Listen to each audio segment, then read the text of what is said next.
Become the voice, become the mission.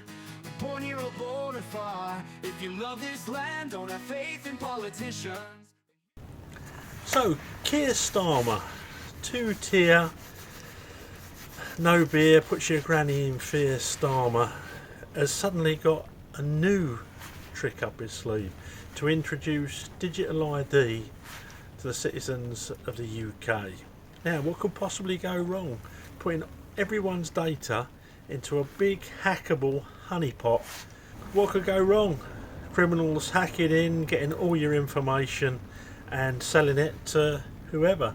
Let's face it, even owning a Samsung phone at the moment is asking for advertising. Imagine what these people will do with your data. So Keir, he can't answer any questions about it. We have to deal with it. Bosses who are prepared to hire people illegally are not asking them for their national insurance card. So what's the evidence? What makes you think they're suddenly going to ask them for a digital ID? We need to be really clear. You must have ID, mandatory digital ID, in order to work, because we have to stop illegal working. If you look at any of the raids, we've massively increased the number of raids on working premises. It is absolutely clear that people are working illegally in numbers. But why do you think that them having a digital ID, having to have a digital ID, would stop that problem, when right now people are meant to have a national insurance number and card, and if they're not asked for that, a boss is willing already to break the rules? What's the difference going to be? Well, the difference is this is on point of starting, not a retrospective exercise as it now is. It is an automatic collection of the information by the government, so we know exactly who is working in our economy, and it will help us enforce the rules that are there. But there's no point people saying to me, why do we need it, when we all acknowledge there is a problem. People are working illegally in our economy. It is amongst the reasons that people want to come to the United Kingdom. We have to deal with that. We know he's lying when he says, let's be clear about it. What that means is really, let's be clear about it. He hasn't got a clue what he's talking about. So, digital IDs, let's be clear about it. It's going to stop illegal migration. How? Well, I'm going to tell you why it won't. But first of all, let's have a look at the real person who's behind all this, even if he's fronting it for someone else. The guy that if Scooby-Doo and the gang took Keir Starmer's mask off, they'd find under it. Yes, Tony the war criminal Blair. And let's face it, he's got a lot to gain out of digital ID. Not only would he get a pat on the back from the WEF for helping to introduce Agenda 2030, total control, you'll own nothing and be happy, but he also stands to gain an awful lot of wonga. And as we know, our Tony loves a bit of wonga, loves a brown envelope, he really does. Well, his son owns the company that will be working on developing the app for the digital ID. And Tony, God bless him, has reportedly got 800,000 shares in that company. So Tony Blair, the man who brought you Death in Iraq, tuition fees, and the song Things Can Only Get Better stuck in your head, well, he's back, like a Windows Vista update that you didn't ask for, telling us we all need digital ID cards. And as I say, purely by coincidence, his son's tech company would make a fortune from the contracts. But don't worry, I'm sure it's all really about public service, not personal profit. He just loves databases. He's basically Gollum from Lord of the Rings, but instead of my precious, it's my centralised surveillance structure. They say digital IDs will stop illegal migration because obviously people smugglers will take one look at the new app and panic and go, well lads, pack it in, they've got QR codes now. Meanwhile, undocumented migrants will just go further underground, making things harder to track, not easier. It's like trying to fix a leaky roof by setting fire to the house. But of course, I think the boats are being allowed to land with these illegal, undocumented fighting age men for several reasons. And one of them is to con the most gullible of the public into believing that in some way having all your details everything put onto one app will stop the boats. Nah, not happening, is it? Don't be so gullible, just use a little bit of common sense and think it through.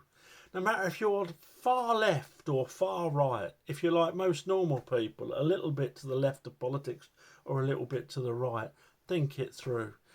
They're not your enemy, the government are. Just wake up. Put your hatred to one side for a minute. Put your disdain, put your personal views to one side and see what this government, what the governments, what the political class in this country are trying to do to you and your children and your grandchildren. They're trying to control you. It'll be digital ID and then it'll be central digital bank currency, and they can stop your money like that. If you say something they don't like that. Tyranny. This is what this is all about. The real danger is function creep. They say it's for border control, but give it 5 years, you'll need a brick card to buy a sausage roll.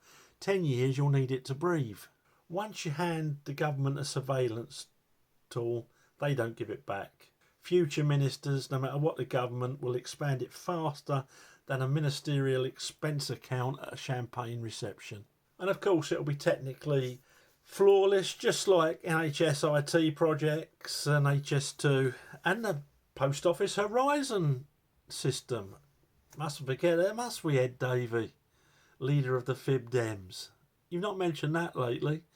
Just Nigel Farage and Reform, and we all know they're much the same as the rest, but at least it's a different face from the previous liars and control freaks.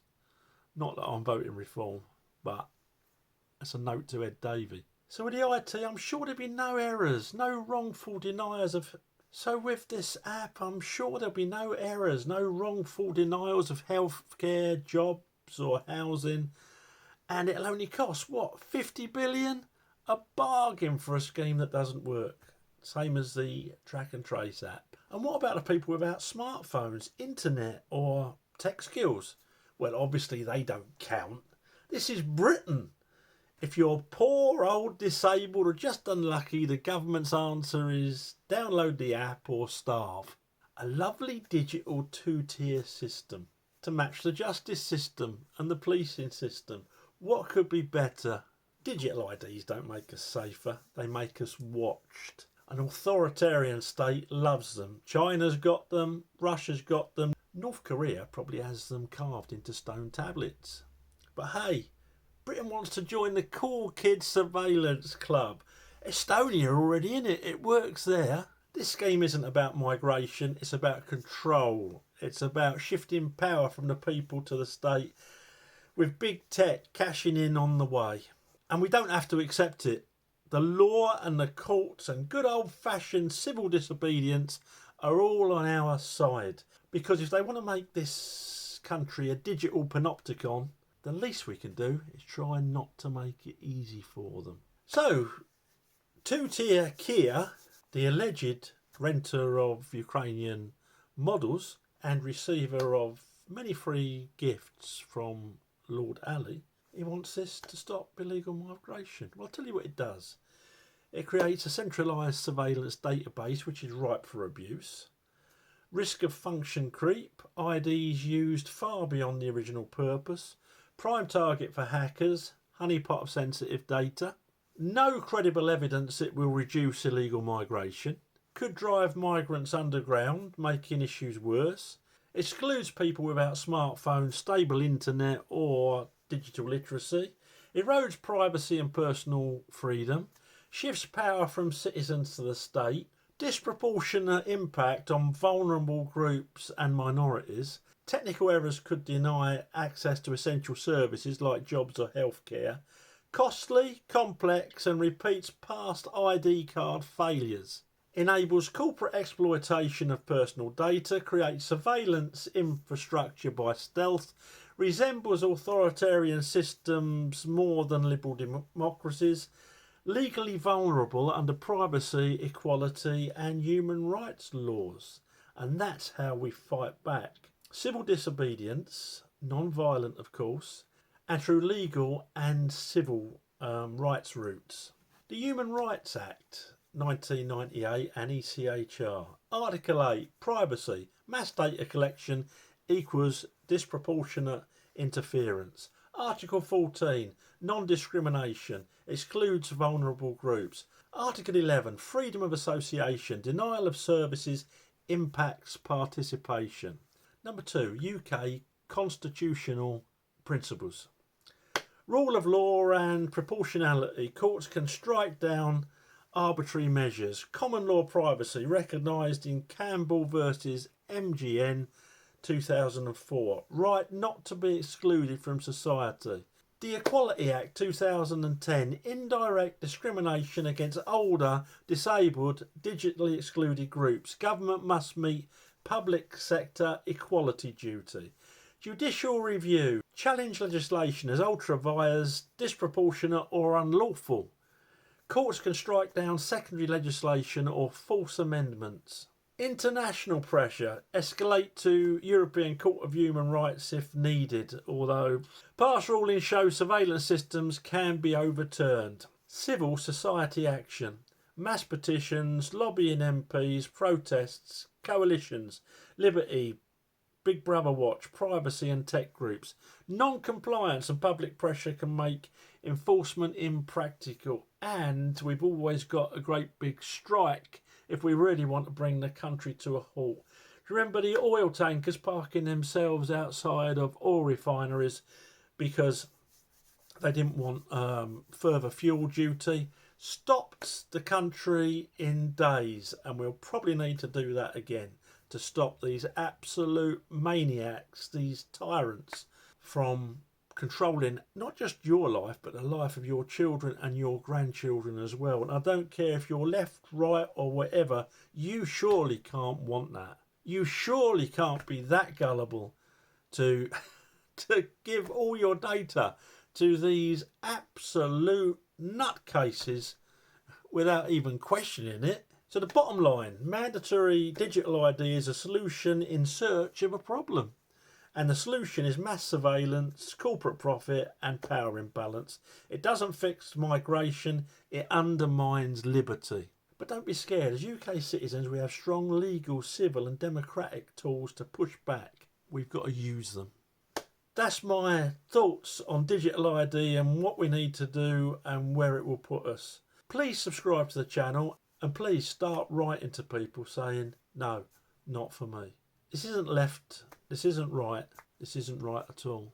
Thanks for watching. Please subscribe to the channel and like the video. Apparently it helps me. Bye for now.